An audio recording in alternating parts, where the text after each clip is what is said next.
Hi,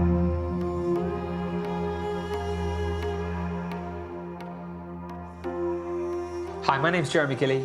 I'm a filmmaker and the founder of Peace One Day. Many years ago, when I launched Peace One Day in 1999, I was confused and frightened by what was going on in the world. I didn't understand the starvation and the killing of innocent people. I didn't understand what was going on in the homes, communities, schools and in the wider world. And I really wanted to examine that, and the only skills that I've got are as a filmmaker. So obviously I wanted to do that through film.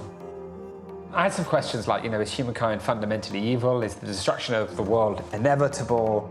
And so I thought, okay, well, I'm going to go out there into the world and ask all kinds of different people how they've made sense of life. Those answers would therefore give me a better understanding of what was going on, and given that I'm a filmmaker, then the audience would be able to go through that process too. So it would perhaps make an interesting film. But then I realized that a film, which was a series of sound bites, on the topic of peace, was very interesting, but there was no structure to it. There was no journey. There was no mountain to climb, and that's what made me think, sort of even further about, well, where could this film begin? In fact, where does peace begin? And that's when I had the idea, because I suddenly realized there was no starting point for peace. There was no starting point for global unity. There was no starting point for a moment of intercultural cooperation, which the academics are saying is the key to humanity's survival. I thought, okay, I'm going to try and create a peace day with a fixed calendar date, a day of ceasefire and non-violence.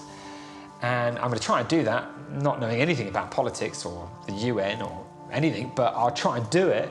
And no matter whether I fail or succeed, and it's going to make an interesting film, because suddenly there's a structure and I could hang all of my thoughts onto that structure.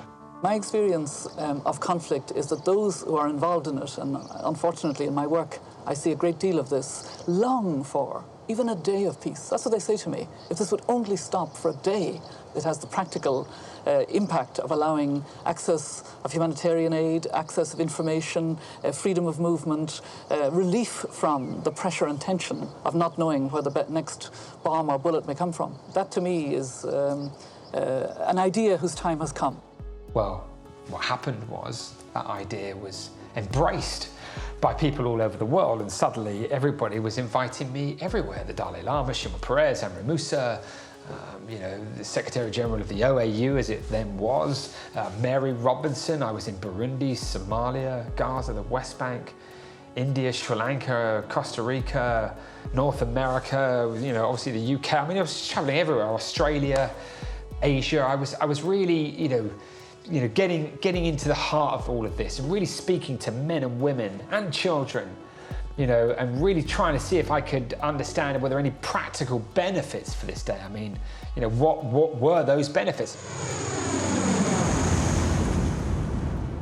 If there is a cessation for a day, then it gives us an opportunity to move supplies safely through places that are otherwise difficult. We would be ready to immunize children, raise awareness about the effects of armed conflict, and run whatever programs to help the children who are living in armed conflicts. You can do polio vaccinations or vitamin A, vitamin D, deworming, insecticide-treated mosquito nets. You can do all kinds of things if the fighting stops, even for a day. That's a very valuable window of opportunity. But also in the school, if all young people are focused, on that day through their art, their poetry, their literature, then, that potentially is inspiring and empowering to them and creates discussion and debate. And, things can happen in our communities and things can happen between countries. Any moment, whether it's a day or a week, that we can give the combatants to pause, to think, and reflect on what they are doing to their own people and to the environment will be a great achievement. And I will support it 100%. Individuals can make a difference, and if each of us did our bit, collectively we'll make a major contribution. So I built this case, which was solid as a rock, and after years of work, the British government and the Costa Rican government, put the idea of a peace day with a fixed calendar date, a day of ceasefire and non-violence, to the United Nations General Assembly, and it was unanimously adopted, and the world suddenly had a peace day. Incredible. Distinguished delegates, ladies and gentlemen, it's time to start. Mr. President, the United Kingdom and Costa Rican governments have now joined together to strengthen and reinvigorate what was originally brought to our attention by a UK-based organisation, Peace One Day. The National Day of Peace be observed as a global ceasefire day. The draft suggests that this day be fixed as the 21st of September. May I take it that the Assembly decides to adopt that resolution? It is so decided.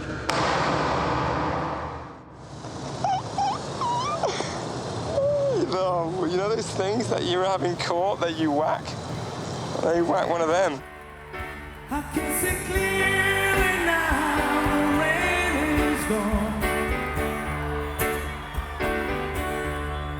I can see all obstacles in my way.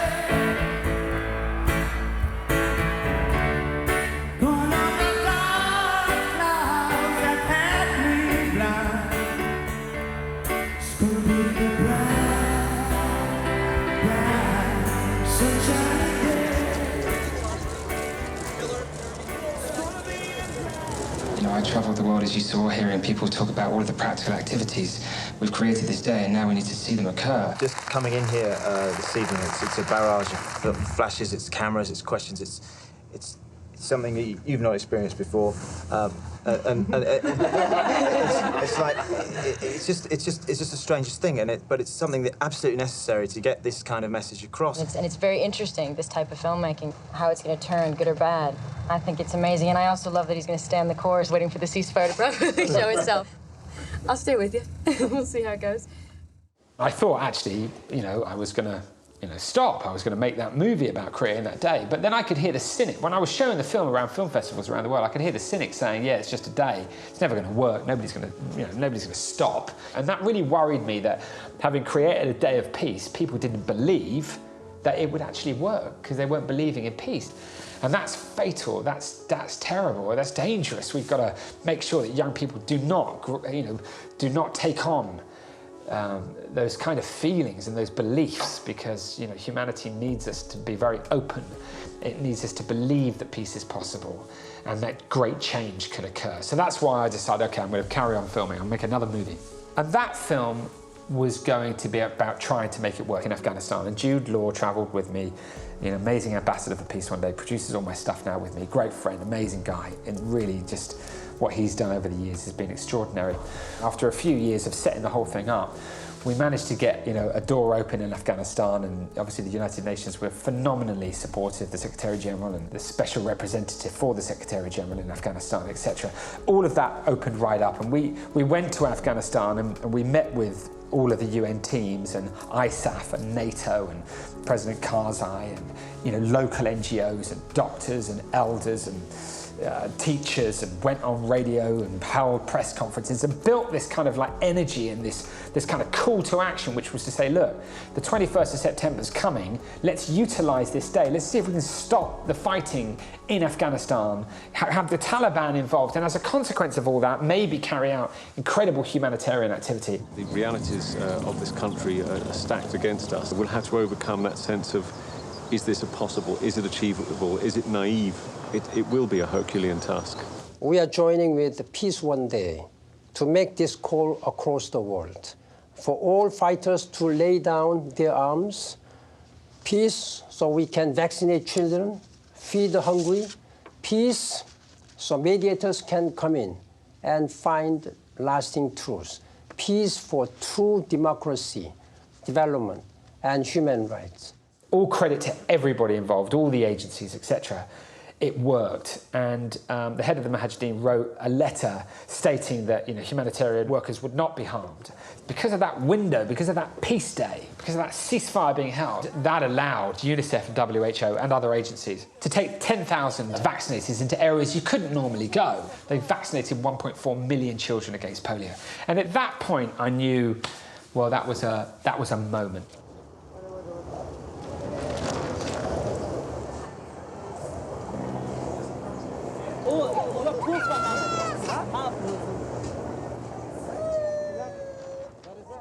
We'd stopped the fighting in the most complex place of the world, and millions of children were vaccinated against polio because the fighting stopped. The day works. Could be you, could be me. Why not we together? For we share planet Earth. We're all in this together. I can feel it in my heart. I believe that love is much stronger than hate. Wait, there's more.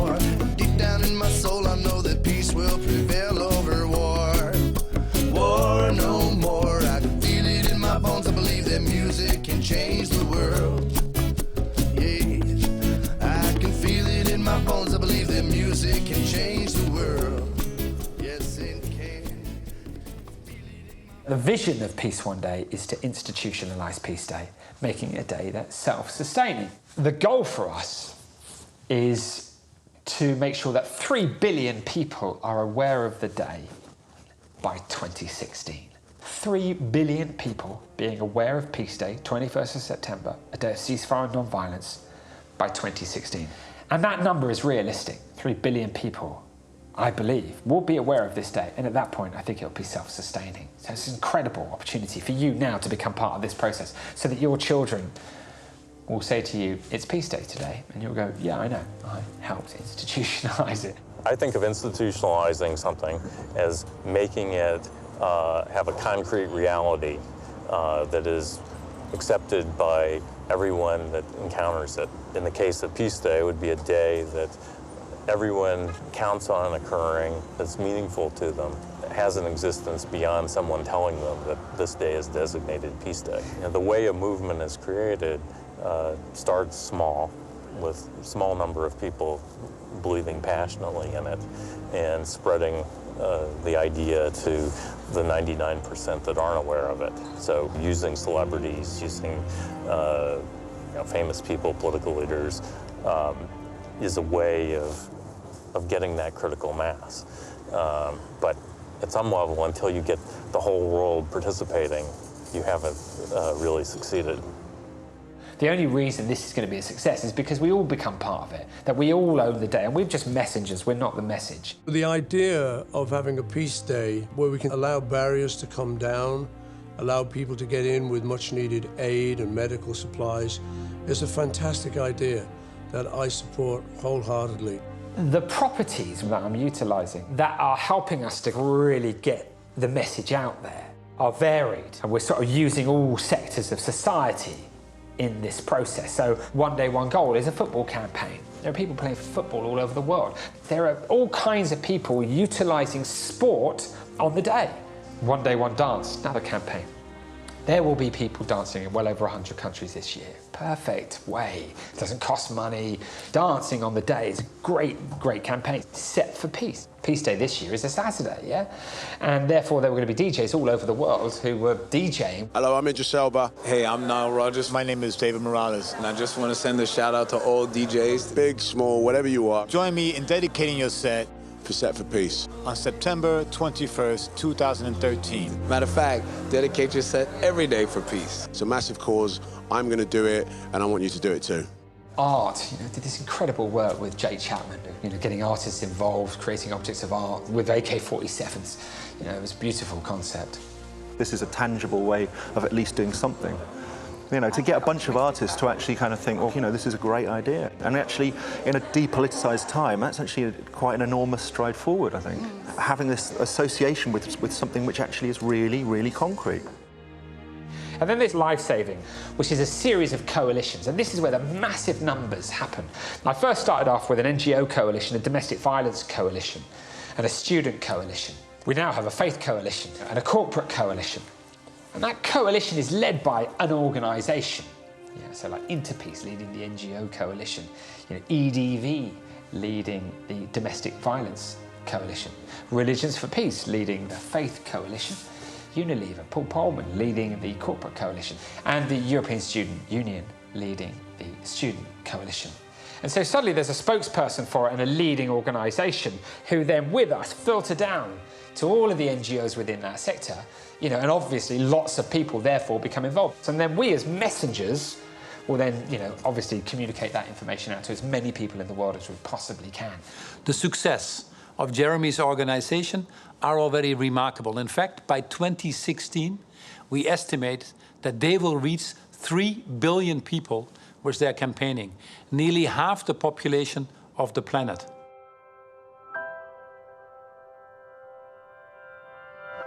Education, totally key. All the way along this journey, I was speaking with young people, listening to them. The idea that young people can be the sort of driving force behind this vision of a united and sustainable world is really where it's at.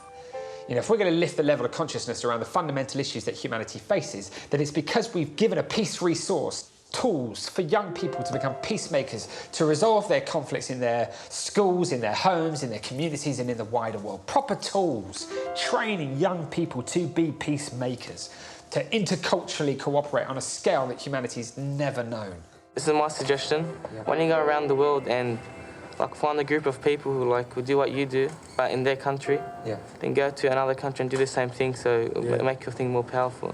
How old are you? 16. So you're about to leave school soon? Yeah. Will you do it for me?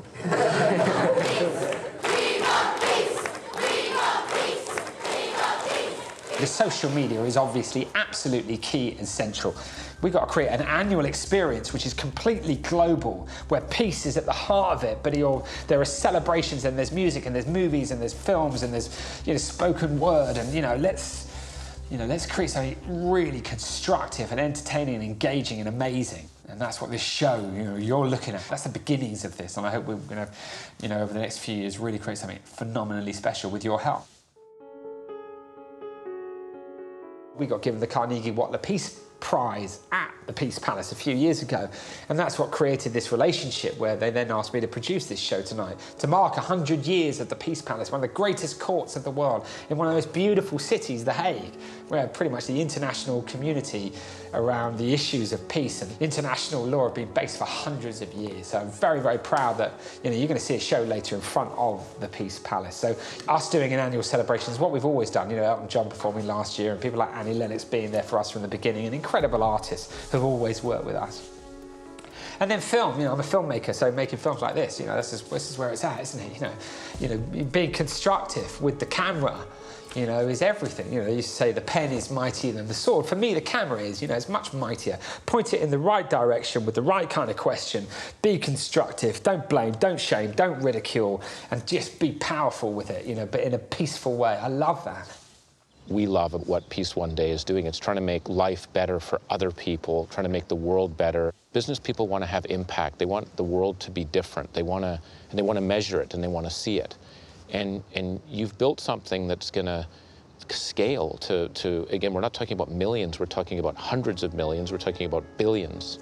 So McKinsey's are helping us to measure and look at that data, and therefore, from that information, we can learn things about the call to action, about the way that we're measuring things, about the intention behind everything, because the awareness number has something even more exciting about it, and that is there is a percentage of those people who are aware who change their behaviour.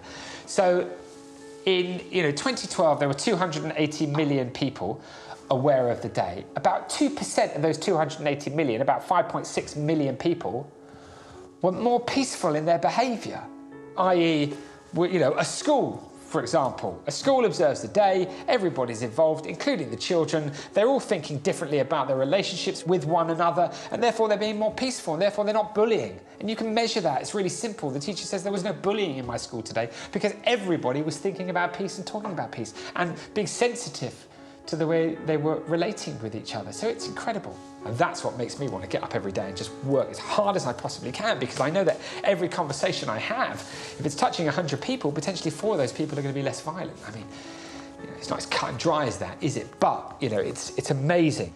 You don't know what's going to happen. You don't know if anything's achievable until you actually try it. I'm sitting at a Coca-Cola board meeting, and I'm watching this clip. And I see this guy in this, and I'm thinking, well, peace, everything we're doing in all these countries is about peace. So who is this guy? So I asked B. Perez, I said, is this just like some hippie guy that's out there going, peace, or what's the deal? And so she says, well, let me check everything out. So she comes back and she says, no, it's a for real thing. It's Peace One Day, and it's Jeremy Gilley, and he's, it's his organization. And I said, well, get me his email, will you? And I made the mistake of asking you how much money you needed. Jeremy, you have a track record. You don't give up, you don't quit. Peace One Day is the answer. And amazing companies like Coca-Cola and Skype and Ocado and Greif and Lotus F1, British Airways, McKinsey and Company, and others who have all been supportive, have all given us the fuel in the tank. It's like an F1 car, a Formula One car drives around the track because you see a load of logos on the side. Obviously, the Peace One Day logo sits on the front of the Lotus F1 car. And it always makes me smile when I see the car because, I look at it, I think, the peace process, has never moved so quick. So, whatever it is, whether it's racing cars or whether it's an NGO or a student or a government, or a faith, or a corporation, everyone has a role to play. And most importantly, you have the role to play. So who will you make peace with? Who will you bring together on Peace Day, 21st September 2013? Feel it in my heart, I believe that love is much stronger than hate. Wait, there's more. Deep down in my soul, I know that peace will prevail over war. War no more. War no more.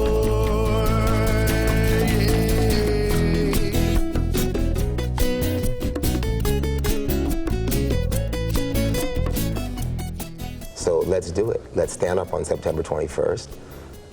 Let's say that we want peace, and let's begin.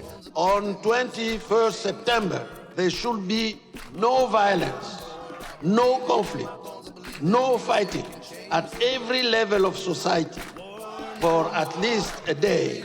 The 21st of September is a day of ceasefire and non-violence. It will be institutionalized, it will become self-sustaining, and that will happen because of you. Enjoy the rest of the show.